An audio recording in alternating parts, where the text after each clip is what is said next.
Can you believe it's the last video already? We hope that our time together has given you what you need to feel significantly better through adding in more fibre into your diet. Now, hands up if you've ever experienced the dreaded 3 p.m. slump. I'm sure all of us have at some point. With our modern diet, it has become all too common. Now, Kirsty's going to share with us how eating more fibre-rich meals can help us keep energized all day long. Thanks, Kirsty. Okay, so that 3 p.m. slump, let's talk about that because that has nothing to do with your willpower. So it frustrates me more than anything when I hear people saying, you know, I'm not good enough, or I just can't seem to make it through a day. I can't manage my cravings. It's all my fault. And, you know, people berate themselves over it. But little do we know, it's actually what's going on within our gut and what we're eating, even leading up to that 3 o'clock, that can really support our body and get us through that 3 p.m. slump. Now, it pains me to even tell you this, but did you know that over 2 million Australians are pre-diabetic? And unfortunately, about 1 in 20 Australians actually suffer and manage diabetes on a daily basis. Now, this doesn't need to be the picture in Australia. And through, our diet and through our lifestyle, we can really change this landscape and we can change these numbers, and you can make sure that you're not one of those numbers. Now, it is as simple as adding in consistently beautiful fibre. Now, we know that soluble fibre actually supports our body to lower our carbohydrate absorption. And we want to keep that lowered. We don't want to quickly metabolize sugars and carbohydrates because that then will spike our blood glucose levels, spike our insulin levels, and there you have it. We've got cravings, we've got that inability to manage our willpower, and we can't therefore maintain this beautiful, consistent diet. So adding that soluble fibre in enables our body and enables our liver to be able to metabolize these beautiful carbohydrates. Otherwise, the picture is all over the place all day long. Now, interestingly, the latest research that's coming out at the moment is that we know that there are some specific strains, and I talked about this strain in a previous video, the Akkermansia strain. Now, we know that this Akkermansia in the studies has a correlation with diabetes. So we know that if you are lacking Akkermansia within your gut microbiome, you have a predispensity to diabetes, or for some people, they have diabetes.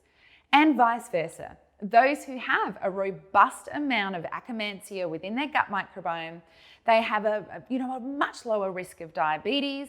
They have a greater metabolism, and we can see that correlation between Akkermansia and leanness, so how our body is metabolizing and how our body is supporting us. So this Akkermansia is this wonderful, incredible support for us. We want to nurture it, we want to grow it, we want to look after it and create an environment where it can support us. And one of the greatest things that we can do for that Akkermansia is to feed it beautiful whole foods, and specifically that soluble fibre, which we talked about in a previous video. So go back and check out what is soluble fibre. So we want to make sure that if we are struggling with blood glucose, if we are struggling with insulin levels, if we're struggling with those cravings, that throughout the day, you are getting that fibre in and you're balancing those levels and you're not having these big spikes and cravings, foggy brain, you're not struggling with memory loss, all those cravings are things that we see. So once again, did you know, and I can't believe it, that fibre and how you have your fibre can support all of those things, and specifically those, beautiful gut bacteria that then can help our metabolism to be able to help your blood glucose levels, stop that pre-diabetic picture in its path, and make sure that you can have that overall wellness that you're looking for. Thanks, Kirsty. Hey, everyone. Today we are on to our last meal, desserts. Everyone loves a good dessert, right? And today we're making crepes with sweet cream, the best chocolate sauce in the world, and fresh strawberries. Now, usually we feel the need to limit our dessert intake, but when you start making desserts with such nutrient-dense foods as we are today, you're gonna feel a much smaller instinct to do that. Now, regular crepes with regular cream, chocolate syrup, and fresh strawberries will usually give you around 2.7 grams of fiber. Our fiber-rich crepes with sweet cream, chocolate sauce, and fresh strawberries will give you a big 11.8 grams of fiber.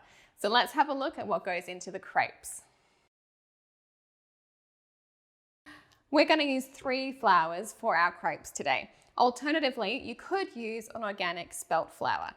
We'll talk about buckwheat first. Now, if you remember from those images that we shared with you, buckwheat came in as the grain with the highest amount of fiber, except for wheat, at 8 grams for a half cup.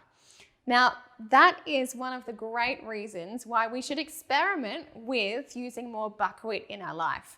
I love buckwheat kernels simply made into a porridge with a little bit of cinnamon, natural yogurt, and some raw honey. It's delicious. Some of the people in this group have been saying they love using activated buckwheat kernels as a topper on their chia seed puddings or even throughout it. They're nice and crunchy and delicious. Now, the fiber amount of buckwheat is even higher than oats, which is amazing. Did you know that despite its name, buckwheat does not have wheat in it? It is a gluten-free flour. It has a small amount of protein, and that protein is considered really high quality because of the balance of amino acids. But the bad news is that because of the anti-nutrients, protease inhibitors, and tannins, the protein that it does have is not very well absorbed by the body. But the good news is that compared to other grains, buckwheat has quite a low amount of phytic acid. And so that means that the rich minerals that are in buckwheat are quite well absorbed by the body, even without soaking them. When it comes to minerals, buckwheat absolutely sings. It has more minerals than most other grains, and it's particularly high in magnesium, manganese, iron, phosphorus, and copper. And it has more antioxidants than most other grains as well. But before you go thinking that it's an absolutely perfect food, it is quite low in vitamins. And that's an absolute testament to me of the necessity for us to eat that diverse range of whole foods. Because when we do that, we benefit from all the wonderful antioxidants and vitamins and minerals from a broad range of foods, and our body loves that. Now, moving on to brown rice. This is a brown rice flour. White rice has had the husk, the bran, and the germ removed. And brown rice is obviously a whole grain, and so the only thing that's been removed is that husk, which is that hard protective covering. And so the nutrient-packed bran and germ is still present in this brown rice. And so when you compare brown rice to white rice, you see the white rice lacks in vitamins, in minerals, and antioxidants. So brown rice is far superior for our health. It's a simple food, but the nutritional profile is far from simple. It's exceptionally high in manganese, which is a vital mineral for bone development, wound healing, metabolism, nerve function, and blood sugar regulation. And if we don't have enough manganese, it's linked to all sorts of things like a higher risk of developing metabolic syndrome, bone demineralization, impaired growth, and low fertility. So 1 cup of brown rice gives you nearly all of the manganese that you need as your baseline requirement for the day.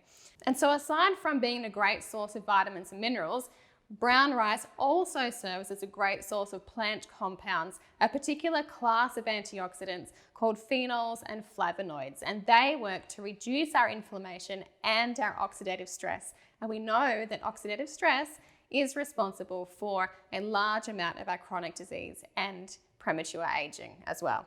And when we look at countries that consume a lot of this rice, we see a lower prevalence in those certain chronic diseases. And what we've now seen is the studies now support that theory that rice may be the reason. And there are more studies on brown rice that stack up to show that it's definitely a heart-healthy food. And so that's going to contribute to us avoiding the risk of the world's #1 killer, heart disease. Now, moving on to tapioca flour.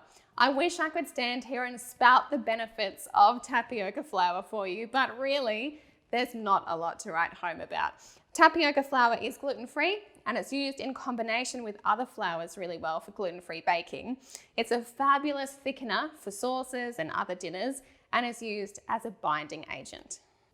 So let's go ahead and make these crepes.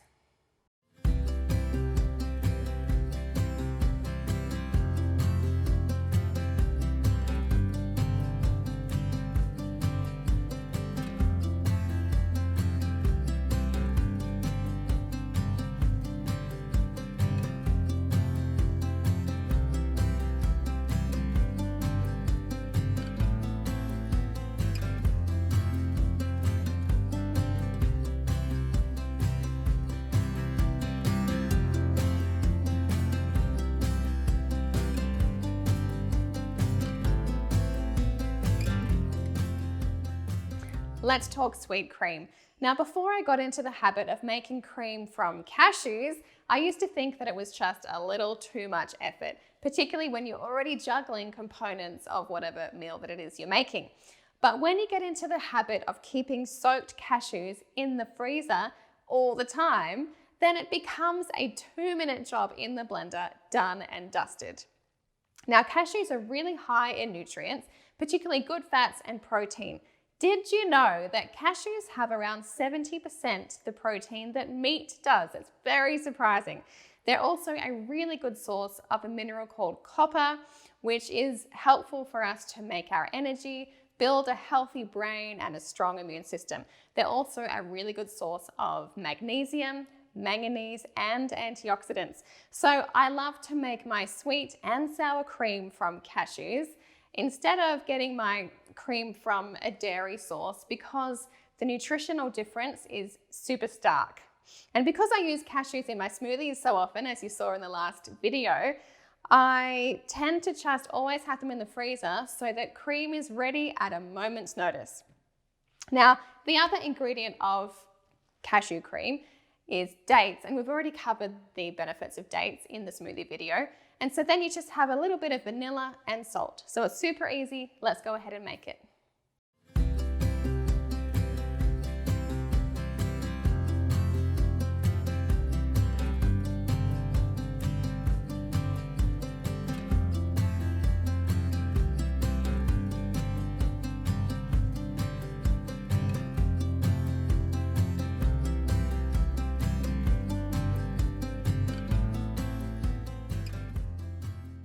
The world's best chocolate sauce happens to be made of whole foods, of course, and dairy-free. It's made with cacao powder, of course, maple syrup, peanut butter, salt, almond milk, and a little vanilla.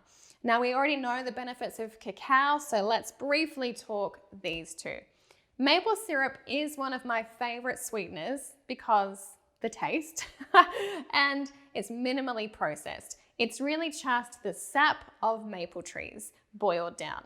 But make sure that's what you're buying when you choose maple syrup, because most of the maple syrups out there are actually not maple syrup. They're artificially flavored, maple flavored sugar syrups. So the real stuff comes with minerals and antioxidants like calcium, potassium, manganese, iron, and zinc. Now, maple syrup is lower GI than your regular white sugar, which means it's going to raise those blood sugar levels at a slower rate, which is a really good thing for our dips and troughs in our energy. So we know that antioxidants neutralize those free radicals and reduce that oxidative stress. Maple syrup has at least 24 different antioxidants that we know of. So when eaten in moderation, it lowers that inflammation, provides nutrients, and helps us balance those blood sugar levels. Now, that all being said, it is a solid source of fructose without the fiber to help our body process it. So even though it does carry some nutrients with it, and it's higher in nutrients than the regular white sugar, we can get all those same benefits from other healthy whole foods like vegetables and whole grains. So we know that that's the best option nutritionally speaking, hands down.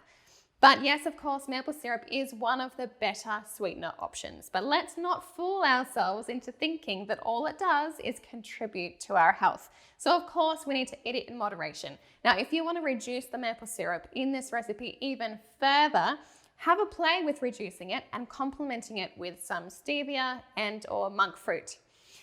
Now, peanut butter. You can use any nut butter, but just make sure it's only got nuts in it.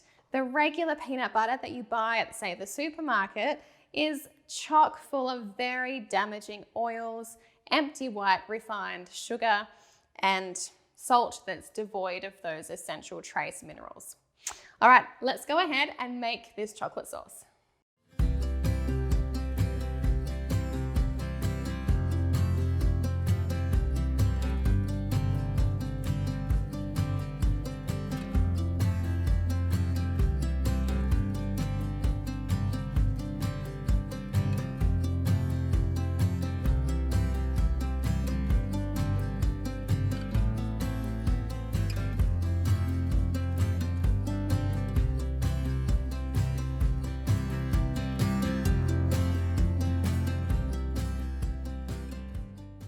All right, here we have the finished product.